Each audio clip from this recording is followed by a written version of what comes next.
সেখানে ইহুদি ধর্ম বেঁচে। আমরা মানি না নবী রসুল, কিন্তু এই দুনিয়ায় খুব বড় আর একটা ধর্ম আছে, সেগুলো বৌদ্ধ ধর্ম।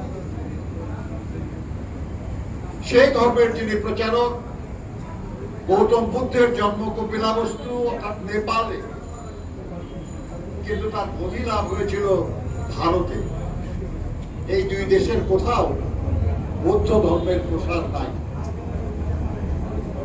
একটাই ব্যতিক্রম এই দুনিয়ায়, সেটা হল রাসূল পাক সাল্লাল্লাহু আলাইহি ওয়াসাল্লাম, যিনি মক্কায় ধর্ম প্রচার শুরু করেছিলেন। আজ মক্কা মদিনা শুধু না, তার আশেপাশে বিপুল অঞ্চল জুড়ে ইসলাম প্রতিষ্ঠিত, এবং সারা দুনিয়ায় আজ ইসলাম একটা ক্রমবর্ধমান জাতি।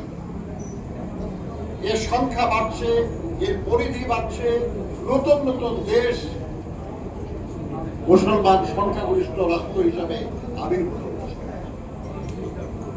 কাজে এই মানুষটার জন্মদিন আমরা উৎসবের দিন হিসাবে নিশ্চয়ই পালন করতে পারি।